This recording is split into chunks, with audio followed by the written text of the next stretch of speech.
Bom, agora chegou o momento da nossa meditação do Santo Evangelho.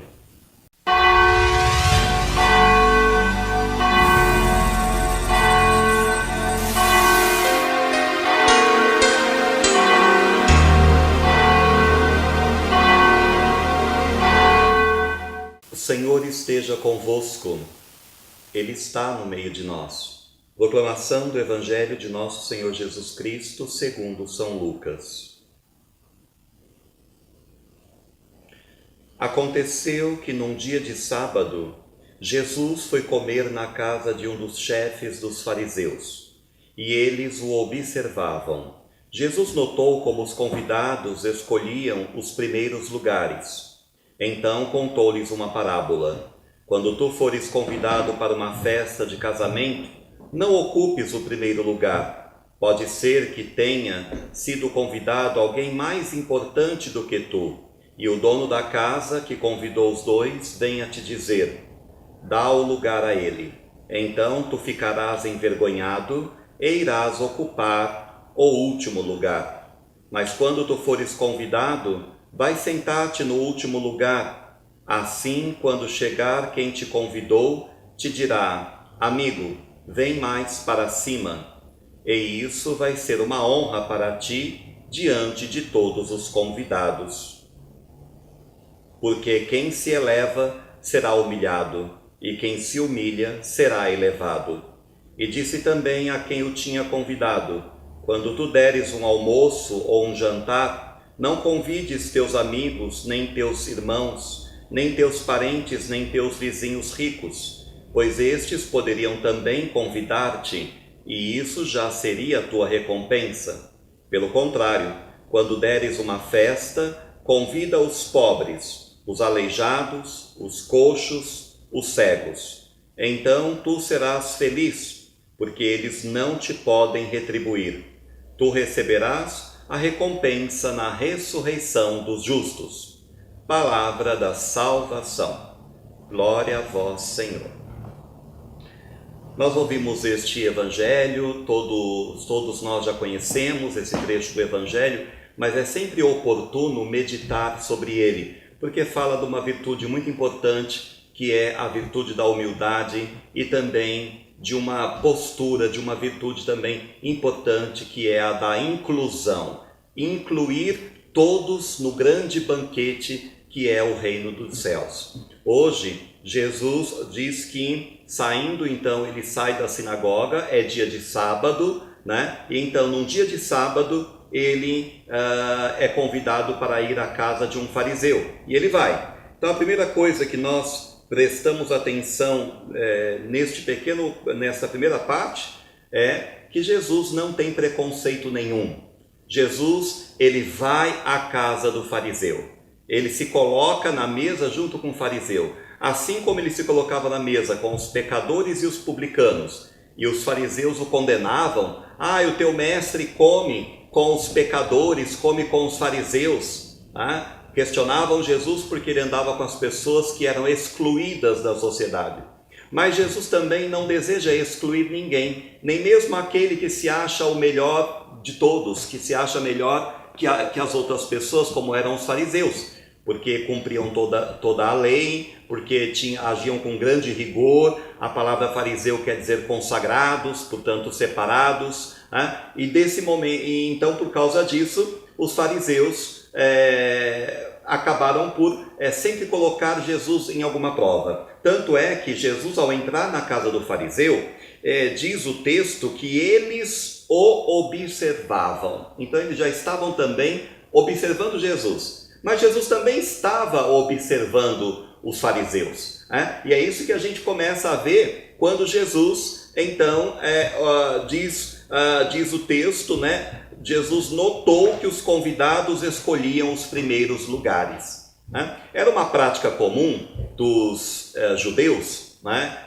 Ao montar a mesa, eles sentavam-se à mesa, né? Primeiro o dono da casa sentava-se na cabeceira da mesa. A pessoa considerada mais importante sentava-se próximo ao fariseu, né? ao dono da casa, né? E depois sentava-se em seguida o menos importante, o menos importante, o menos importante, até o último lugar da mesa, sendo que os primeiros lugares mais próximos da mesa eram os lugares mais importantes daquele momento, né, de compartilhar aquela refeição. E era para uma pessoa era muita honra. E Jesus olha para o que está acontecendo, né? Jesus observa e vê como as pessoas estão preocupadas, né? Elas vão se ajustando por aqui, querendo chegar mais próximo para sentar perto da cabeceira, que era o local de mais importância. E então Jesus não poupa o momento de falar, né? Ele fala mesmo aquilo que ele está pensando. E ele diz: olha, quando tu fores convidado para uma festa de casamento, não ocupes o primeiro lugar. Pode ser que alguém mais importante do que tu também tenha sido convidado e o dono da casa venha até você e diga: filho, você pode sair desse lugar porque esse lugar é de outra pessoa? E aí Jesus diz: então tu serás envergonhado diante de todos os convidados, será uma grande vergonha. Aí Jesus continua: pelo contrário, quando fores convidado para uma festa de casamento, senta-te no último lugar, né? Porque pode ser que o dono da casa então venha até você e diga: filho, venha mais para cima. Aí você vai ser honrado diante de todos os convidados, né? E isso é uma coisa que alegraria o coração daquela pessoa. Bom, com isso nós começamos a compreender a lógica de Jesus. Jesus não está mandando os seus discípulos fazerem um truque, né, de sentar lá no último lugar para necessariamente ser chamado para os primeiros lugares. Não, ele simplesmente está dizendo para que a pessoa sente no último lugar e aí, se for chamado para um dos primeiros, muito bem. Se não for chamado, tudo bem também, porque o que importa é que a pessoa fique feliz naquele lugar que ela se colocou, ainda que não chame, por humildade, por simplicidade, por não querer estar acima de ninguém, por não querer estar para evitar o grande pecado da soberba. Mas Jesus, além de contar esta parábola, né, que evidentemente é uma afronta à forma como as pessoas se organizavam à mesa naquela época, né? Jesus também ele diz uma frase, né, logo depois, quando ele afirma que será uma grande honra para quem for chamado para sentar mais para cima. Então ele diz uma frase importante que é esta: porque quem se eleva será humilhado e quem se humilha será elevado. Nós ouvimos essa frase diversas vezes, tantas e tantas vezes na vida, e também ouvimos muitas vezes na igreja, tá? E sempre nós ouvimos falar: não haja com soberba. E por que os padres, os evangelizadores, os catequistas, os ministros sempre estão repetindo para que a pessoa evite a soberba, evite a arrogância? Porque ninguém suporta estar perto de pessoas assim. Nós vemos até nas novelas, nos filmes, né, as pessoas que são mais arrogantes, que são mais que querem estar sempre acima do outro, né? O que assiste nunca fica tranquilo, nunca fica gostando tanto daquela personagem como gosta do outro, que é um pouco mais simples. Então, de modo que Jesus está dando um ensinamento ali para aqueles fariseus que o receberam, e ele ainda vai mais longe ainda, né? Porque logo depois ele diz uma coisa diretamente para o dono da casa: quando tu deres um almoço ou um jantar, não convide os teus amigos, nem teus irmãos, nem teus parentes e nem teus vizinhos, que eram as 4 categorias de pessoas geralmente escolhidas para serem convidadas. Então não escolha os teus amigos, os teus irmãos, os teus parentes e os teus vizinhos ricos. Importante que você possa compreender que o judeu então fazia uma acepção de pessoas, uma diferença de pessoas. Só podia participar dos seus banquetes essas 4 categorias de pessoas. Mas no banquete de Jesus não. No banquete de Jesus todos são convidados, principalmente aqueles que a sociedade sequer coloca os olhos. Às vezes passa por esse tipo de gente e vira o rosto. passa por esse tipo de gente e se afasta, né? Porque tem medo, tem nojo, tem raiva. Jesus conta logo em seguida: então, quando tu deres um almoço ou um jantar, não convide teus amigos, nem teus irmãos, nem teus parentes e nem teus vizinhos ricos, pois estes poderiam também te convidar, e isso já seria a tua recompensa. Claro, seria uma recompensa humana, né? Já teria essa recompensa do elogio, do agradecimento, da retribuição. Pelo contrário, quando deres uma festa, convida os pobres, uma categoria, os aleijados, os coxos, os cegos. Então tu serás feliz, porque eles não te podem retribuir. Tu receberás a recompensa na ressurreição dos justos. Então veja bem, né, você que nos acompanha, Jesus manda trocar aquelas 4 categorias de pessoas que geralmente são convidadas aos banquetes, para convidar agora outras 4 categorias, que são as categorias dos excluídos. E se por um lado ele diz aqui, né, os pobres. Quem são os pobres? Não somente aqueles pobres mesmo de dinheiro, que não tinham onde morar, que não tinham o que vestir, o que comer, mas também aqui para nós significa aquele pobre que hoje, na vida de hoje, embora possa ter onde morar, o que comer, o que vestir, embora possa ter, né, luxo, mas ele é pobre porque não buscou a Deus, né? Não buscou ao Senhor. E é isso que nós temos que ficar atentos, né? Muitas vezes as pessoas são ricas de dinheiro e bem-estar, mas podem ser pobres de Deus. E são esses que são também convidados ao banquete do reino. São esses porque nós sabemos que quando o Evangelho fala de festa, de banquete, de almoço, de jantar, ele está se referindo ao reino de Deus. Assim como o profeta Isaías dizia: naquele tempo daremos um banquete de ricas iguarias,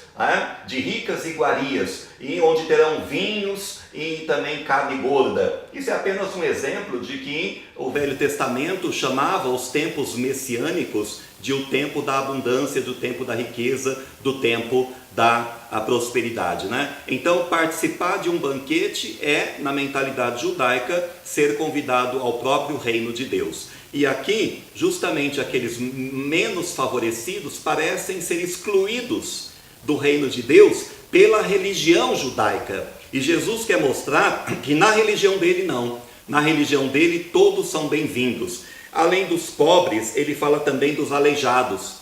Não somente do aleijado fisicamente, mas também daquele aleijado espiritualmente, daquele aleijado que não consegue andar na vida, que não consegue melhorar, que não consegue sair do lugar, que não consegue progredir, que não consegue vencer as batalhas da vida e continuar caminhando. São essas pessoas que talvez o mundo não valorize, porque aos olhos do mundo parecem até fracassados, mas são esses que Jesus também quer convidar a participar do seu banquete. E depois ele ainda fala, além dos aleijados, dos coxos, que mesmo os coxos, não sendo completamente aleijados, são aqueles que se arrastam na vida, aqueles que vivem em lamentos, em tristeza, talvez em depressão, são pessoas que são coxas, que estão se arrastando, que mal conseguem fazer, aquilo que são obrigados seus afazeres. Depois, Jesus ainda fala dos cegos. Não somente os cegos fisicamente, que realmente têm uma deficiência visual, mas agora também aqueles cegos que não conseguem enxergar as maravilhas de Deus, que não conseguem enxergar tudo aquilo que Deus faz, que Deus realiza, não conseguem ter fé, portanto, não conseguem enxergar a essência divina, não conseguem aprofundar o seu espírito no Espírito do Senhor. Essas pessoas também serão convidadas. E olhando para todos os excluídos da nossa sociedade de hoje, nós poderíamos aumentar bastante essa lista. Quantas pessoas foram excluídas dos bens que deveriam ser partilhados pela sociedade e infelizmente não foram, de fato, não foram participantes. Nós vemos aí o tempo da escravidão, nós vemos o preconceito que havia na escravidão dos negros aqui no Brasil e em tantas partes do mundo, nós vimos até hoje há preconceitos, contra negros, contra mulheres. Então Jesus prefere justamente essas pessoas que o mundo rejeita, sejam os negros, os amarelos, os vermelhos, que são os índios, sejam a comunidade LGBT, né, que é formada pelos as lésbicas, gays, bissexuais, transexuais, transgêneros e travestis, né, que muitas vezes também são rejeitados, excluídos e deixados de lado, não participam do banquete. Pois aqui, no reino de Deus, para participar da igreja do Senhor, todos devem ser incluídos. No Evangelho de Cristo não existe excluídos. As mulheres também foram excluídas muito tempo, né?